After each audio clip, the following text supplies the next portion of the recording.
அசுரனின் பதுமையவள் 15.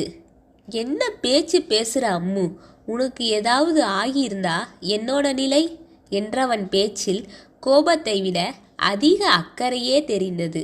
தான் அதிகம் பேசியதை நினைத்து கலங்கிய ஆம்பல் அவன் அடித்த வலியை மறந்து அவனை அணைத்து கொண்டு, உங்களை நான் எந்த காலமும் பிரிய மாட்டேன் விழி. அது நம் இருவருக்கும் இடையில் காலனே வந்தாலும் சரி. அப்போது திடீரென்று அனல்விழியின் அலைபேசி சத்தமிடவே முன்னாள் காதலர்கள் இருவரும் நடப்பிற்கு வந்தனர். இப்போது நடப்பில் ஆம்பலை காண பிடிக்காமல் அவளுக்கு முதுகு காட்டி நின்ற அனல்விழி தன் அலைபேசியை எடுத்து தன் காதில் வைத்தான். அதில் சொல்லப்பட்ட செய்தியை கேட்டு பதறியவனாக வேகமாக கதவை திறந்தான். அவன் பதற்றத்தை கண்டு பதறிய ஆம்பலும் பதற்றத்துடன் அவன் முன்னே வந்து, என்னாச்சு விழி, ஏன் பதற்றமா இருக்கீங்க என்றவளை பார்த்து பல்லை கடித்தவன், எல்லாம் உன்னால் தாண்டி, சீ தள்ளு என்று அவள் கையை பிடித்து தள்ளியவன் அவள் எழுந்து சமாளிப்பதற்குள் அங்கிருந்து சென்று இருந்தான். வேகமாக அவன் தம்பியை அனுமதித்து இருக்கும் மருத்துவமனையை நோக்கி வந்தவன் தன் மகிழுந்தை நிறுத்திவிட்டு ஆதி இருக்கும் அறையை நோக்கி சென்றான். அங்கு இவன் வந்ததை பார்த்த தலைமை மருத்துவர் அவனிடம் பேச வருவதற்குள் அவனே ஆரம்பித்திருந்தான். ஆதிக்கு என்னாச்சு, அவனுக்கு ஏதாவது ஆனா நான் உங்க யாரையும் சும்மா விட மாட்டேன் என்று தான் என்ன பேசுகின்றோம் என்று தெரியாமல் பேச ஆரம்பித்தான். கொஞ்சம் பொறுமையா இருங்க மிஸ்டர், உள்ள ஆதிக்கு சிகிச்சை நடந்து கொண்டுதான் இருக்குது என்று அவனுக்கு பொறுமையாக பதில் தந்தார் அந்த மருத்துவர். அவர் பதிலில் திருப்தி அடையாதவன், முதல்ல ஆதிக்கு என்னாச்சுன்னு சொல்லுங்க என்றான் காட்டமாக. ஆதிக்கு திடீர்னு பிட்ஸ் வந்துருச்சு, அதனால் எங்கள் மருத்துவர்கள் ஆதிக்கு சிகிச்சை செஞ்சுக்கிட்டு இருக்காங்க என்றவரை பார்த்து முறைத்தவன், சரி, இனி என் தம்பிக்கு நீங்க யாரும் சிகிச்சை அளிக்க வேண்டாம், அவனை நான் அமெரிக்காவுக்கு கூட்டிட்டு போக போறேன் என்று அவர் தலையில் குண்டை போட்டான். விழி, நான் தான் உன்னை பொறுமையாக இருந்து சொல்றேன்ல, ஆனா நீயும் உன் இஷ்டத்துக்கு பேசிக்கிட்டே இருக்க. ஆதியை இந்த நிலையில் நான் எங்கும் அனுப்ப முடியாது என்றார் திட்டவட்டமாக. அப்படின்னா நான் ஆதியை இப்பவே கூட்டிட்டு போறேன் என்றவன் பதிலை கேட்ட அந்த மருத்துவரின் இரத்த அழுத்தம் ஏகத்திற்கும் உயர்ந்தது. இங்கே பாருங்க மிஸ்டர், உங்கள் தம்பியை எங்கும் அனுப்ப முடியாது, அப்படி செஞ்சா அவனது உயிருக்கே இது ஆபத்தாகலாம் என்றார் இழுத்து பிடித்த பொறுமையுடன். என்ன மிரட்டுறீங்க, உங்களை விட்டா வேறு மருத்துவங்களே கிடையாதா என்று சினம் கொண்டு அழுத்தமாக கேட்டான். ஒரு நிமிடம் தன் கண்ணை திறந்து மூடிய அந்த மருத்துவர், நான் உன் தந்தை ஸ்தானத்தில் இருந்து சொல்றேன் விழி, தயவு செஞ்சு நான் சொல்றதை கேளு. ஆதியை அலைக்கழிப்பது அவ்வளவு நல்லது கிடையாது. அடுத்த வாரமே டாக்டர் ரிச்சர்ட்ஸ் ஆதியின் சிகிச்சைக்காக இந்தியா வர்றார், நீ புரிஞ்சு கொள்ளுவாயின்னு நம்பினேன் என்று சொல்லிவிட்டு அவர் சிகிச்சை நடக்கும் இடத்திற்குள் சென்றார். வெளியே கிடந்த இருக்கையில் அமர்ந்த அனல்விழி தன் கேசத்தை இரு கைகள் கொண்டு கோதிக்கொண்டே ஆம்பலின் முன்னே சிறிது நேரத்திற்கு முன்பு தான் நின்றதை நினைத்து சினம் கொண்டான். மாறி மாறி ஒரே பெண்ணிடம் தான் தோற்று கொண்டிருக்கிறோம் தன் நிலையை அறவே வெறுத்தான்.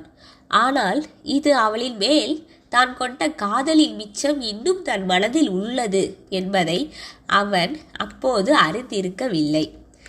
அப்போது ஆதியின் நிலையை கேட்டு அங்கு பதறி ஓடி வந்த ஆடலழகி அங்கு அமர்ந்திருந்த அனல்விழியை சிறிதும் திரும்பி பார்க்காமல் ஆதி இருக்கும் அறையின் கதவு துவாரத்தின் மூலம் ஆதிக்கு சிகிச்சை நடந்து கொண்டிருப்பதை பார்த்து அழ ஆரம்பித்தாள்.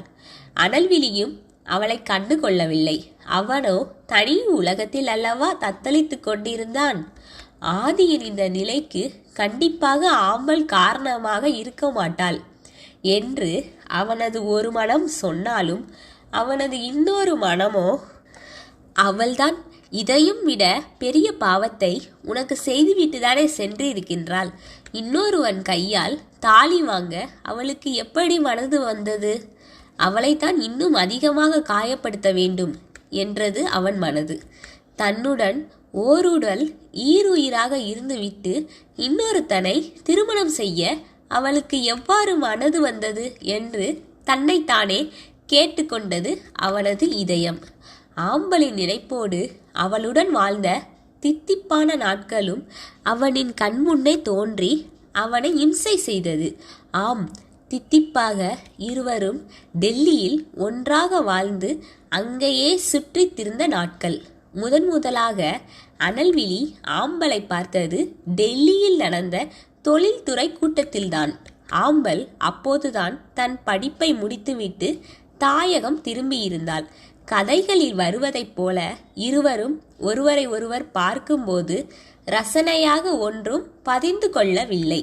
ஆனால் ஆம்பல் அனல்விழியை தன் எதிரி நிறுவனத்தைச் சேர்ந்தவன் என்ற கண்ணோட்டத்தில்தான் பார்த்தாள். அனல்விழிக்கோ அப்படி எதுவும் இல்லை. சாதாரணமாக கல்லையும் மண்ணையும் பார்ப்பதைப் போலதான் அவளையும் பார்த்து வைத்தான். அப்போதுதான் ஒரு விபத்தில் தன் பெற்றோரையும் இழந்திருந்தான் அனல்விழி. தன் பெற்றோரை நினைத்து ஒரு பக்கம் வருத்தம் இருந்தாலும் அப்போது அவன் கண்களுக்கு அழுது கொண்டிருந்த அவன் உடன்பிறப்புகளே தெரிந்தனர்.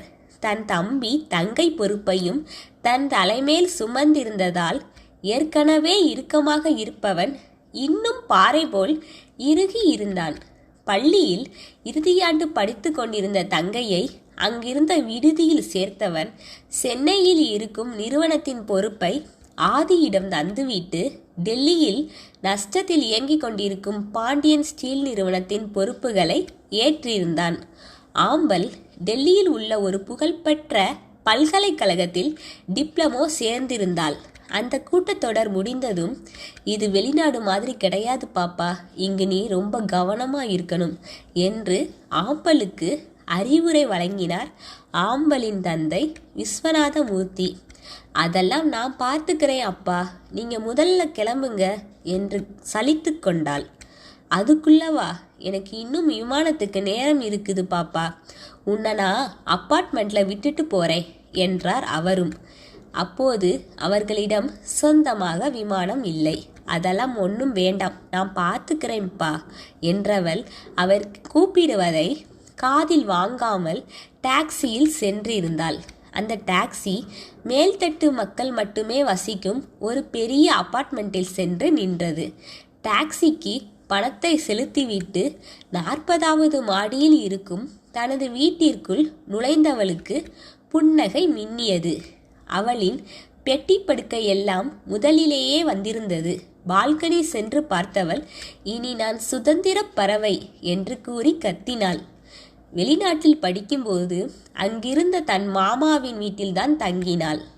இப்போது அவளுக்கே சொந்தமாக இந்த வீட்டை வாங்கி தந்திருந்தார் அவளின் தந்தை. பால்கனியில் நின்றிருந்தவளின் பார்வை சுற்றுமுற்றும் எதையோ தேடியது. என்னடா, எதிர் பிளாட்ல வயசானவங்களா இருக்காங்க, நாம சைட் அடிக்கிற மாதிரி யாருமே காணும் செய் என்று அழுத்து கொண்டே உள்ளே சென்றாள். ஆம்பல் தன் வாழ்க்கையை எப்போது அனுபவித்தும் வாழ வேண்டும் என்று நினைப்பவள். பருவ பெண்ணிற்கே உரிய குறும்புத்தனத்தில் தான் அமெரிக்காவில் விட்ட வேலையை டெல்லியில் தொடர நினைத்தாள். அதாங்க சைட் அடிக்கும் வேலை. ஆண்கள் மட்டும்தான் சைட் அடிப்பார்களா? பெண்களுக்கும் அந்த உரிமை உண்டு என்று நினைப்பவள். வெறும் பார்ப்பது மட்டும்தான், ஆனால் அவர்களிடம் பேசக்கூட முயற்சி செய்ய மாட்டாள். என்னதான் வெளிநாட்டில் படித்தாலும் இப்போது வரை தன் எல்லையை தாண்டாதவள். அவளின் கட்டுப்பாடு அவளுக்கு நன்றாகவே தெரியும். அவளிடம் உள்ள ஒரே கெட்ட பழக்கம் மது அருந்துவது மட்டுமே. அதுவும் எப்போதாவது தான். அவளின் அலைபேசி சத்தத்தை கேட்டு அதை எடுத்து காதில் வைத்ததும் அந்த பக்கம் இருப்பவரை பேச விடாமல் இவள் பேச ஆரம்பித்தாள். டேய், இதுதான் சாக்குன்னு என் அறைக்குள்ள போய் எதையாவது உருட்டி வைக்காத என்று கத்தினாள். அந்த பக்கம் பேசிய சிவா, ஓய், வீடு பிடிச்சிருக்கான்னு கேட்க ஃபோன் பண்ணா நீ என்னவெல்லாம் பேசுற? இந்தாங்க அம்மா, நீங்களே இவகிட்ட பேசுங்க என்று அவரிடம் தன் அலைபேசியை தந்துவிட்டு சென்றான். அலைபேசியை காதில் வைத்த ராணியோ, எப்போ பார்த்தாலும் உங்களோட ஒரே பஞ்சாயத்து. சரி சரி, உனக்கு அங்கே எந்த பிரச்சனையும் இல்லையே பாப்பா. நாளையில் இருந்து தான் வேலைக்கார அம்மா சமைக்க வருவாங்க. அதனால் இன்னைக்கு நீயே ஏதாவது செஞ்சு சாப்பிடு. ஆமாம், கேட்க மறந்துட்டேன், அப்பாவை ஏன் வீட்டுக்கு வர வேண்டாம்னு சொன்ன என்று வரிசையாக அவளுக்கு அறிவுறுத்தல்கள் செய்தவர் கடைசியாக தன் கேள்விகளை கேட்டார். அம்மா, அப்பா வந்தா நான் தான் கிரேட் இண்டஸ்ட்ரியலிஸ்ட் மிஸ்டர் விஸ்வநாதமூர்த்தி பொண்ணுன்னு எல்லாருக்கும் தெரிந்திடும் இல்லையா? அதனால் தான் அவரை வர வேண்டாம்னு சொல்லிட்டேன். இப்போ தெரிஞ்சாதான் என்ன என்றவர் பேச்சு நீண்டு கொண்டே செல்வதை அறிந்து, எனது அம்மா, சரியா லைன் கிடைக்கல, அப்புறம் பார்க்கலாம் என்று சொல்லிவிட்டு வைத்தாள். பக்கத்து வீட்டிலேயாவது ஏதாவது தேறுதான்னு பார்க்கலாம் என்று யோசித்தவள் வேக வேகமாக குளிர்சாதன பெட்டியில் இருந்த பாலை எடுத்து காய்ச்ச ஆரம்பித்தாள். பாலை காய்ச்சி விட்டு அதை சிறு டம்பளாரில் எடுத்துக்கொண்டு பக்கத்து வீட்டின் கதவை தட்டினாள். யாரும் வராமல் இருப்பதை பார்த்து திரும்பவும் கதவை தட்டினாள். 2 நிமிடங்களுக்கு பிறகு அந்த கதவு திறக்கப்பட்டது. ஆர்வமாக பார்த்தவளின் முன்னே வந்து நின்றார் சுமார் 70 வயது இருக்கும் முதிய பெண்மணி. அவரை பார்த்ததும், வணக்கம் ஆண்டி, நான் தான் இந்த வீட்டுக்கு புதுசாக வந்திருக்கேன் என்று கூறி பாலை நீட்டினாள். ஓ, நன்றிமா என்றவர் டம்ளரை எடுத்துக்கொண்டு கதவை சாற்றப் போனார். அதில் பதறியவர், இருங்க இருங்க ஆண்டி, உங்கள் வீட்டில் வேற யாரும் இல்லையா என்று அவரை தாண்டி உள்ளே பார்த்தாள். இல்லம்மா, நான் தனியாக தான் இருக்கேன் என்று கூறியதும் அவள் முகமே விழுந்து விட்டது. தன் வீட்டிற்கு வந்தவள், அச்சோ, இந்த பாட்டி ஏன் முகத்தில் அடித்த மாதிரி பேசுது? நம் தமிழ் கலாச்சாரம் எதை நோக்கி போய்கிட்டு இருக்குது என்று தீவிரமாக யோசித்தவள் பின், அது எதுக்கு நமக்கு, இப்போ நாம் அடுத்த வீட்டுக்கு பால் கொண்டு போகலாம், அங்கேயாவது யாராவது நம்ம சைட் அடிக்கிற மாதிரி இருக்காங்களான்னு பார்ப்போம் என்று வாய் விட்டு சொன்னபடியே பாலை டம்ளரில் ஊற்றி அந்த வீட்டின் முன்பே சென்று நின்றாள். கதவை பலமுறை தட்டியும் அந்த வீட்டில் யாரும் கதவை திறக்கவில்லை. வீட்டில் ஆட்கள் இருப்பது போல்தானே உள்ளது, பின்ன ஏன் யாரும் கதவை திறக்க வரல என்று யோசித்தபடியே நின்றிருந்தாள். அவள் யோசிக்கும் போதே கதவு திறக்கப்பட்டது. உள்ளிருந்து வயதான பெரியவர் ஒருவர் வெளியே வந்தார். அவர் முகம் கடுகடுவென்று இருந்தது. ஆம்பலை பார்த்து, இதுதான் காலிங் பெல் என்று வெளியே இருந்த ஸ்விட்சை சுட்டி காட்டினார். ஆம்பலும் புரியாமல் அவரை பார்த்தவள், அது என்னன்னு எனக்கும் தெரியும் தாத்தா என்றாள். அதான் தெரியுது இல்லையா, பின்ன எதுக்கு கதவை இந்த தட்டு தட்டுற? கதவு உடைஞ்சிச்சுனா உங்க அப்பனா வாங்கி தருவான் என்று வல்லென்று விழுந்தார். ஈஹிஹி என்று இழித்தவள், சாரி தாத்தா, நான் அந்த வீட்டுக்கு புதுசா வந்திருக்கேன் என்று அவள் சொல்லிக்கொண்டு இருக்கும்போதே படார் என்று அவள் முகத்தில் அடித்தது போல் கதவை சாற்றினார்.